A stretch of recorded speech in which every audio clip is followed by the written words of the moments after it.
के बहुत बड़े भक्त थे।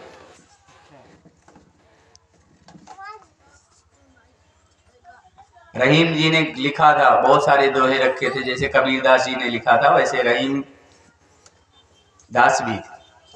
रहीम जी ने कहा था कि रही मन वै नर मर चुके, के रही मन वै नर मर चुके, के मर चुका, रही मन नहीं, के मर, रही मन वै नर मर चुके, जो कछु मांगन जाए, यानी जो आपके यहाँ मांगने आया है वो मरे के बराबर।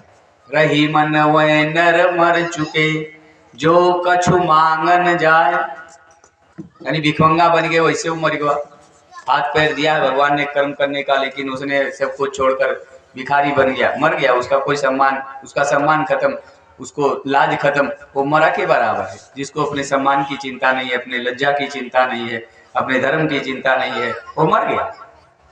तो रही मन वै नर मर चुके, जो कछु मांगन जाए, अवन से पहले वह मरे के, और जिन मुख निकसत नाय।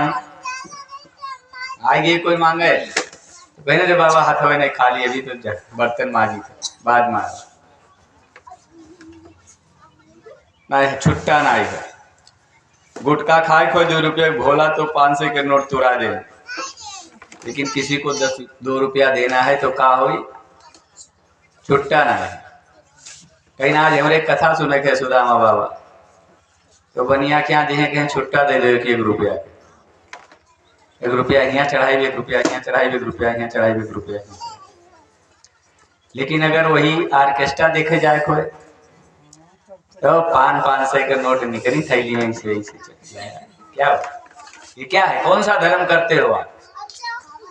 धर्म करने का मतलब ये नहीं होता है आपने बुला लिया, इतने सारे देवताओं का आवाहन कर लिया, उनको बिठा लिया, 33 कोटि देवता को बुलाकर आवाहन कर लिए, यक्को एक चाउर अक्षत न चढ़ा पाओ तो बेकार है। तो धर्म के काम के लिए 1 रुपया घेरा जाता है, आरती लेखती 1 रुपया। वही में बहुत जोन चालू आदमी है, वह जोन फटा उठा रहा थे वह कहा थे यह दे दो को देखा थोड़े, ऐसा होता है। सुदामा बाबा पाओ तो ये नहीं पता, जो सिक्का नहीं चलता वही डाल देते, अब क्या करें, उन्हें तो बटोरे ही है। तो जो हम कर रहे हैं वो भगवान सब देख रहा है, ऐसा नहीं कि भगवान नहीं देख रहा, भगवान तो सब कुछ देखता है।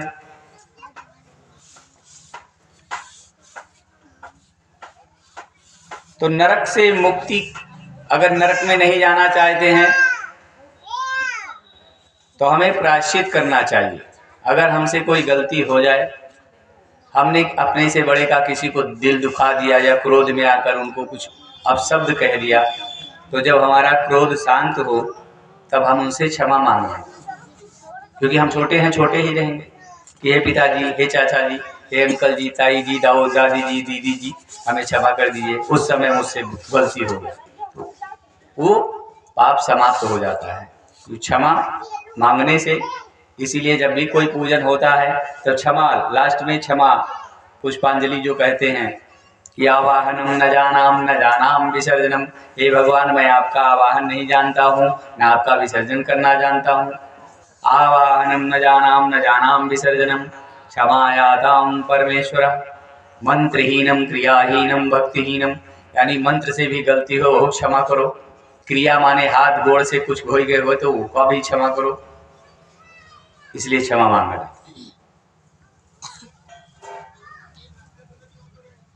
आचार्य सुखदेव जी कहते हैं कि हे राजन, मैं ऐसा मानता हूँ कि एक बार जिसने अपने मन को कृष्ण के चरणों में लगा दिया, वह स्वप्न में भी कभी यमराज के पास नहीं जाता। एक बार भी जिसने भगवान श्री कृष्ण के चरणों में अपने मन को लगा लिया, उसको यमराज लेने कभी नहीं आवत है। सुदामा बाबा, इतनी पावर है ठाकुर जी के नाम में।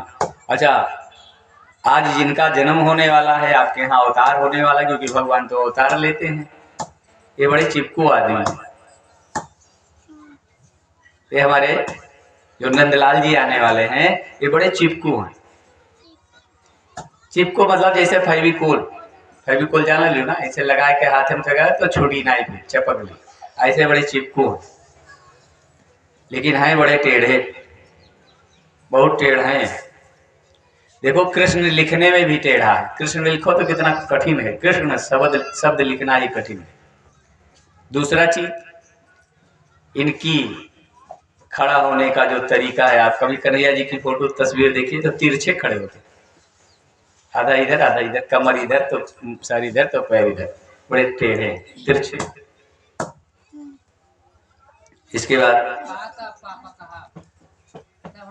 ये जल्दी किसी के मन में बसते नहीं हैं, और अगर बस जाएं तो फिर निकलते भी नहीं। कन्हैया जी को ऐसा प्रेम है। जैसा हम लोग हमेशा कथा श्रवण करते हैं, सुनते हैं, संसारिक जीव जितने भी हैं जब विवाह होते है तब लावा भूजा जाता है, कोई जन्म में लावा नहीं भूजा जाता, तो भगवान के ही जन्म में लावा क्यों भूजा जाता है, भगवान को ही लावा क्यों चढ़ाया जाता है, इसके बारे में कुछ बताएंगे आप?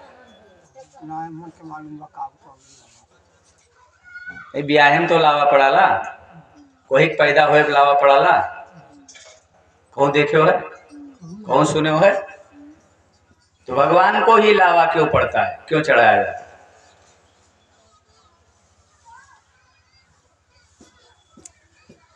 लावा प्रेम का ग्रंथि है। आप लावा भूज लीजिए, उसको फटक रगड़ रगड़ के जितना भी फटकिए, लेकिन भूसी लावा से अलग खत्म नहीं कर पाओगे, वो पकड़ के ही रखता है। भाई लावा क्यों छोड़ता है कि मेरी बहन का विवाह जिससे हो रहा है, हमारी बहन और हमारे बहनोई का संबंध ऐसा हो कि धान लावा जैसे एक दूसरे से अलग नहीं होता है, ऐसे ही संबंध बने। और ठाकुर जी को लावा इसीलिए चढ़ाया जाता है कि ठाकुर जी सबके पति हैं, ममतो बहनी पति हैं, हमरो भी पति, क्योंकि वो सबके पति हैं। आपके भी पति हैं, भोला बाबा के भी पति हैं, वो सबके पति हैं, क्योंकि वो जगत पति है। तो इसलिए उनको लावा चढ़ाया जाता है कि हे प्रभु मेरा आपसे विवाह हो जाए, मैं आपकी अर्धांगिनी बनकर आपकी सेवा करूं। कि सेवा कौन करता है? नारी करती है, अर्धांगिनी सेवा करती है, पत्नी सेवा करती है, तो मैं आपकी सेवा करूं। तन मन धन से सेवा करना चाहिए, भगवान की सेवा तन से भी, शरीर से भी करना चाहिए, मन से भी करना चाहिए, धन से भी करना चाहिए, सब प्रकार से ठाकुर जी मैं आपकी सेवा करूं। इसलिए भगवान को लावा चढ़ाया जाता है कि आपका मेरा संबंध बना रहे। एक बार बोलिए आनंद कंद भक्त भावन भगवान की।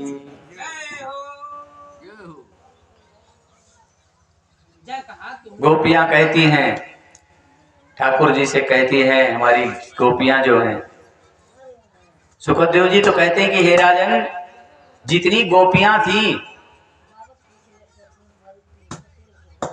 ये जितने बड़े बड़े ऋषि मुनि तपस्वी थे, साधु संत थे, सब गोपी बनकर गए थे रासलीला में। अरे भगवान शंकर भी गोपी बन करके आए थे रासलीला में, भगवान भोलेनाथ भी नारी बनकर आए थे। तो कौन नारी है कौन पुरुष है बताइए? वो भी प्रभु से मिलने के लिए नारी बन करके आए, क्योंकि वो सबके पति हुए नहीं हुए, साबित होता नहीं। जितने भी जड़ वृक्ष थे वो भी गोपियां बनकर आई थी, पेड़ पल्लो जो थे, फूल थे, ये भी गोपी बनकर, नारी बनकर के आई। माता पार्वती जी भी गोपी बनकर आई थी, माता सती, सीता, जितनी भी नारी जातियां हैं जिन्हें, क्योंकि ये शरीर ना नारी है ना पुरुष है, इसके अंदर जो बैठा हुआ है वो तो एक है, ईश्वर है, परमात्मा है, वो ना नारी है ना पुरुष है। ये शरीर ही नारी है, शरीर ही पुरुष है। तो जो भगवान शिव ही नारी बनकर ठाकुर जी से को अपना पति मान करके उनकी, तो हमें पति मानने में कौन सा शर्म लगता है भाई? जब भगवान ने बंसी बजाया जब भगवान ने वंशी बचाया इसी शरद ऋतु, इसके बाद पूस के बाद जो महीना आता माघ महीने के पूर्णमासी के मध्य रात्रि में ठीक 12 बजे, आज जैसे 12 बजेगा तो 12 बजे तक बड़ा संकट हो जे बड़ा भाग्यशाली हुई थी जाग पाई। ठीक मध्य रात्रि में जब कन्हैया जी ने वंशी बजाया तो कहते हैं कि घनश्याम तेरी वंशी पागल कर जाती है, घनश्याम तेरी बंसी पागल कर जाती है, घनश्याम तेरी बंसी पागल कर जाती है, घनश्याम तेरी बंसी पागल कर जाती है, घनश्याम तेरी बंसी।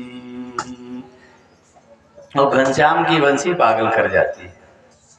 घनश्याम ने जब बंसी बजाया तो सारा जो सोया था, कोई गोपी अपने पति का पैर दबा रही थी तो उधर से चल पड़ी, कोई बच्चे को दूध पिला रही थी, बच्चे को वहीं पर पटक दिया, वो भी चल पड़ी, कोई चूल्हे पे रोटी बना रही थी तो रोटी जल रहा है वो ऐसे ही चल पड़ी।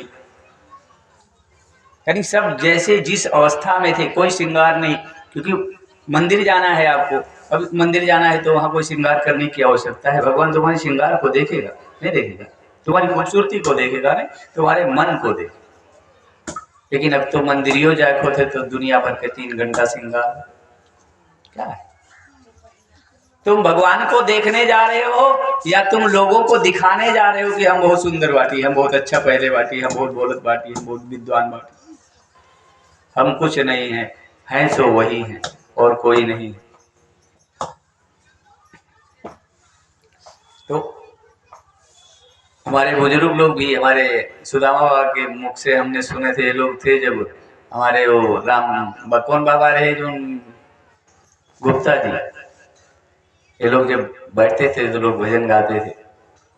हम तो बहुत दिन से आ रहे, ये लोग भी एक भजन गाते थे, हमने सुना था, भगवा टाइप का था कि जमुना तट कदम की डारी, बाजी हरि हो मुरलिया, तुम्हारी जुल्म होई गे भारी, जमुना तट कदम की डारी।